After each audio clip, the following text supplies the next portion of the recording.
Privyet, salut à toi mon pote, aujourd'hui on s'apprête à faire un petit voyage. Un voyage dans l'un des pays les plus fascinants au monde, la Russie. À chaque fois qu'il se passe des choses hors du commun, on peut compter sur la Russie pour relever le niveau. Si je vous dis Vladimir Nikolaïev, est-ce que ça vous parle? Non? Bah restez à l'affût, on en parlera sous le format d'un thread que j'ai moi-même revisité. Pour info, j'ai caché le visage d'un homme très connu dans cette vidéo. Trouve-le et viens me le dire sur Instagram Mogota Sama. Pour tous ceux qui trouveront, je vous répondrai et vous pourrez me poser la question que vous voulez. Profitez-en parce que vous pourrez me demander absolument n'importe quoi. Enfin bref, on va commencer cette vidéo. Éteignez votre lumière et laissez-vous emporter par ma voix.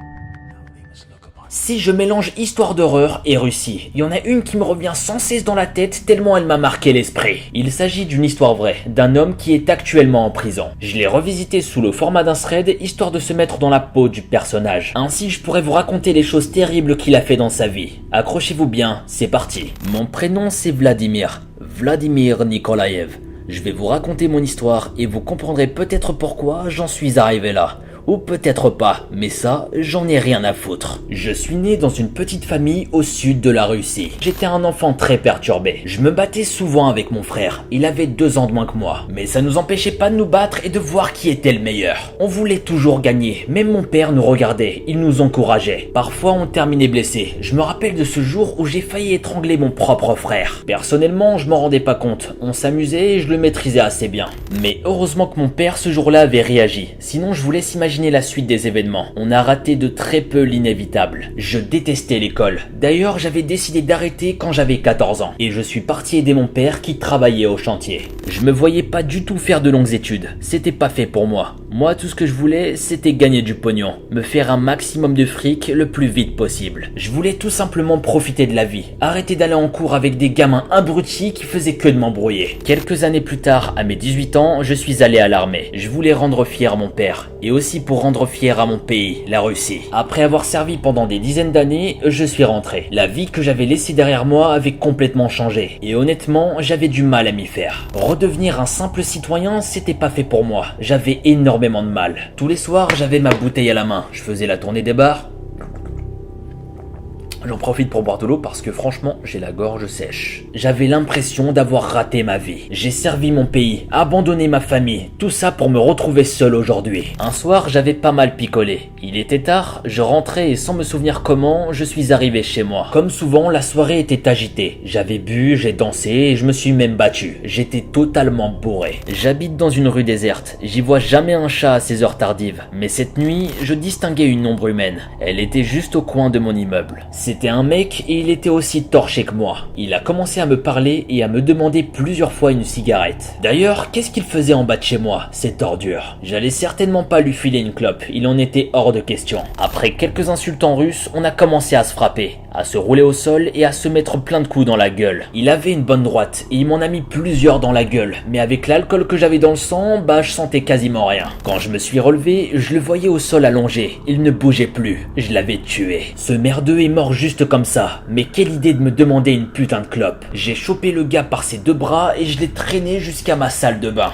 Là, j'avais enlevé tous ses vêtements. Le mec était jeune mais bien attaqué à la cam, ça se voyait avec ses dents. Je me suis dit que c'était un déchet en moins dans notre société. J'avais franchement aucun regret de l'avoir buté. En plus, il l'avait cherché. J'ai commencé par enlever sa tête, puis les bras et les jambes. C'était pas facile, surtout que j'étais pas bien équipé pour ce genre de situation. C'était un bain de sang et on voyait plus le sol. Je tordais ses membres dans tous les sens pour arriver à les arracher. Je vous laisse imaginer le bruit de ses tendons. C'était semblable à un poulet qu'on découpe pour le déguster le dimanche soir avec sa famille. J'ai commencé par un morceau de cuisse. C'est ce qu'il y a de meilleur dans le poulet. Donc je me suis dit que c'était probablement la meilleure partie de son corps. J'ai coupé un bon gros morceau que j'ai fait bouillir dans une casserole. Ça avait l'air pas trop mal. J'ai sorti le bout tout rosé de l'eau et j'ai arraché un bon morceau avec mes dents. Putain, c'était dégueulasse. Mais quelle idée de faire cuire de la viande humaine dans de l'eau, putain. J'ai lavé une poêle et j'ai émincé un beau morceau comme un tartare, puis je l'ai fait revenir dans un fond de beurre. Là, je peux vous garantir que c'était délicieux. J'ai vraiment apprécié mon repas. J'avoue, j'étais à moitié éclaté. Mais putain, c'était super bon. Mais j'avais un petit problème. Il y avait beaucoup trop de viande et je devais m'en m'en débarrasser pour supprimer toutes les preuves du crime que j'avais commis. J'ai coupé le gars et je l'ai stocké dans plein de sachets différents que j'ai offerts à mes voisins, notamment pour mon pote Yuri. Je lui ai dit que j'avais de la viande pour lui et sa femme, il était content. Ici en Russie, c'était déjà très difficile de se nourrir convenablement, alors avoir de la viande gratuitement, autant vous dire qu'ils étaient très reconnaissants. Je leur ai dit que c'était de la viande de kangourou et ils m'ont cru. Et c'est comme ça que j'ai pu me débarrasser du corps très facilement. Voilà, c'était l'histoire de mon dernier meurtre et comment je l'avais dissimulé pour ne pas me faire rattraper. Ok. Comme je vous l'ai dit, ce meurtre a bel et bien existé. Vladimir Nikolaïev avait témoigné tous les détails de son meurtre. D'ailleurs, j'ai ce petit extrait où il est passé sur National Geographic. Je lui ai coupé la tête, les bras, les jambes. Tout à coup, l'idée m'est venue et je me suis dit, si je le goûtais. Comme vous pouvez le voir, il a été interviewé et il a répondu à toutes les questions qu'on lui posait. Et notamment toute l'histoire que j'ai pu vous raconter. Je l'ai un peu revisité, mais en tout cas j'espère qu'elle vous aura plu. Il n'a eu aucun regret, aucun état d'âme quant au crime qu'il a commis. Se dire qu'une histoire pareille a vraiment existé, c'est vraiment terrible. Il a offert de la viande humaine à ses voisins. What the fuck? En plus d'avoir commis un crime horrible, il s'est amusé en allant beaucoup plus loin. On avait carrément l'impression que c'était juste un jeu pour lui. Ce genre d'individu, ça fait terriblement froid dans le dos. Dites-vous une chose, c'est que des psychopathes pareils, il en existe partout sur Terre, et c'est ça qui fait le plus peur. Alors restez bien sur vos gardes. Du jour au lendemain, tout le monde peut changer, et là, on peut être vraiment surpris. Enfin bref, continuons avec une nouvelle histoire. C'est parti. Je ne sais pas où je suis. Tout ce bruit autour de moi. Il fait froid. Je ne ressens même pas le bout de mes doigts. Qu'est-ce qu'il m'arrive? Où suis-je? Tout est sombre autour de moi. J'ai l'impression d'être dans un cauchemar. J'ai des douleurs partout sur le corps, comme si j'avais participé à un combat. J'ai les membres en miettes et je ne vois absolument rien. Chut, j'entendais pas. Quelque chose s'approche près de moi. Je n'arrive pas à bouger. J'ai l'air attaché. Effectivement, j'ai les mains ligotées. Les pas sont de plus en plus forts. Il est tout proche.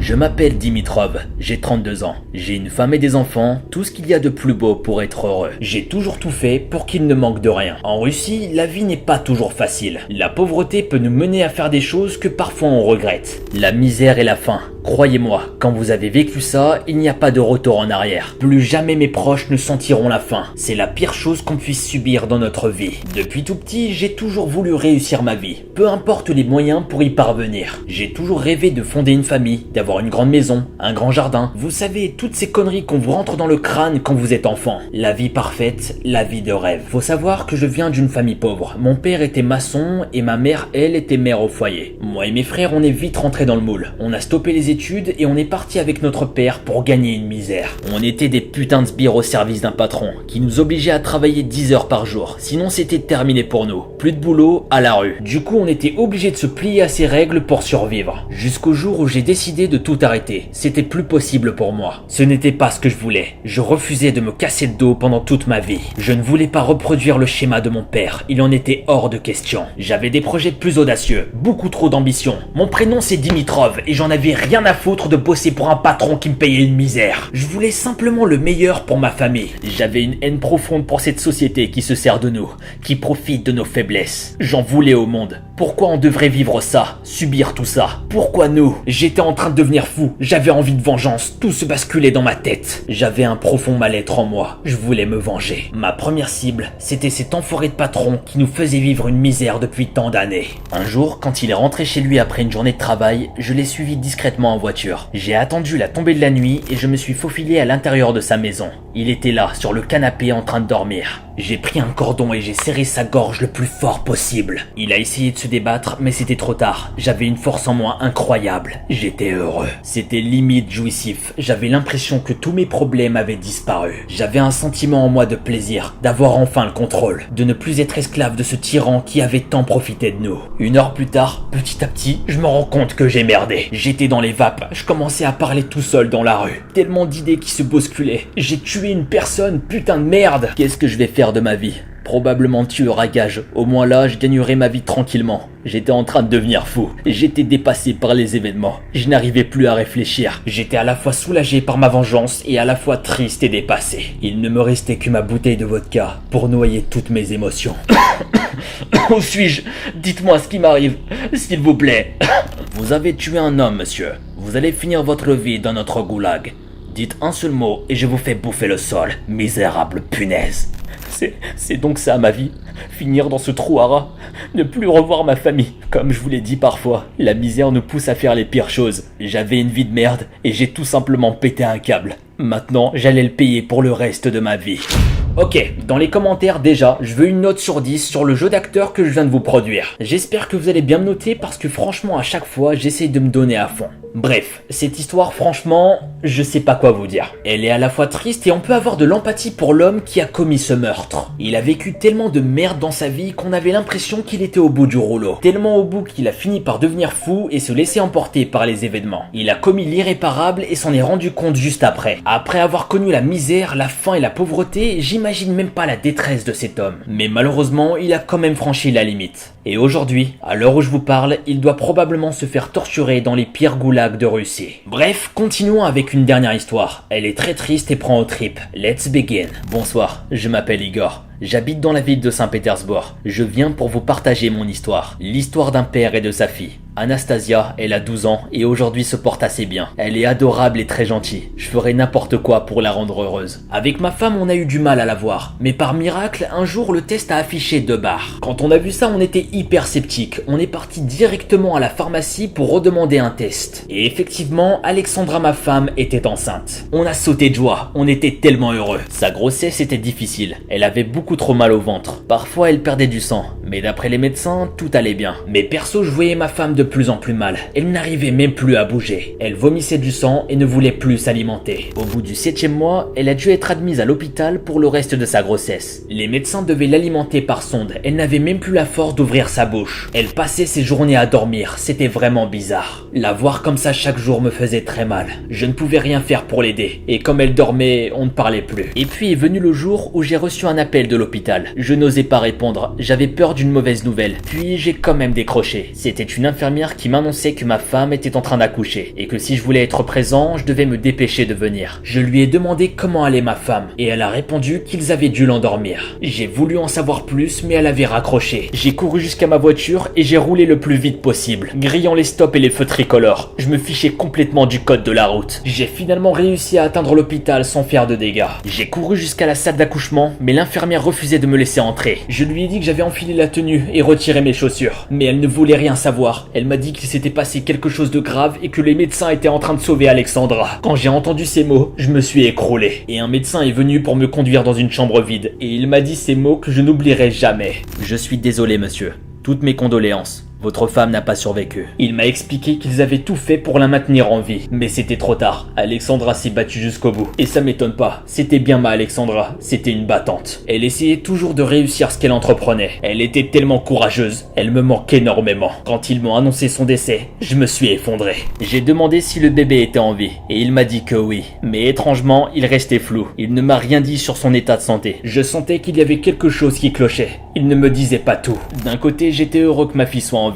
Mais de l'autre, je venais de perdre la femme de ma vie. Le médecin m'a demandé si je voulais parler à un spécialiste, mais j'ai refusé. Je continuais de pleurer, mais je voulais voir ma fille, mon bébé. Seulement, le médecin n'a pas voulu m'y amener de suite. J'insistais, je voulais la voir, mais il ne voulait pas. Il m'a dit de patienter dans la chambre jusqu'à ce que l'infirmière arrive. Elle est arrivée quelques minutes après et son regard était vide. Je sentais qu'elle allait m'annoncer quelque chose de terrible. J'avais peur pour ma fille. J'étais tétanisé. Votre femme est morte suite à une overdose lors de son accouchement. On a retrouvé un sachet percé dans son ventre. Il était déjà trop tard. Le produit était trop puissant. Elle n'a eu aucune chance, mais votre fille a survécu. Malheureusement, elle risque de grosses séquelles. Je suis désolé de ce qui vous arrive, monsieur. Pourquoi ? Il y a quelques minutes, j'étais dévasté par la mort de ma femme. Tout s'explique. Ses vomissements, le sang qu'elle crachait, du mal à avoir un enfant, elle avait caché son addiction. J'étais trop naïf. À aucun moment je me suis douté qu'elle était devenue une junkie. J'ai perdu l'amour de ma vie et je lui en veux terriblement. Maintenant, ma fille risque de grosses complications. Jamais je lui pardonnerai. Comment vous dire ? Cette histoire, elle m'a mis une grosse claque. Perdre sa femme, apprendre qu'elle est morte d'overdose, ça fait totalement bader. Mais le pire dans l'histoire, c'est d'apprendre que ta fille risque des complications. Honnêtement, je sais plus où donner de la tête, j'ai le cerveau en miettes. C'est une putain d'histoire méga triste, et je suis sûr que ce genre de situation, ça s'est déjà produit. Le mec se retrouve seul avec une fille sans mère, c'est hyper malheureux. Enfin bref, cette vidéo sur la Russie touche déjà à sa fin. J'espère qu'elle vous aura plu malgré les chutes terribles. Quant à nous, on se retrouve très vite pour une nouvelle vidéo. C'était Mogota. Peace.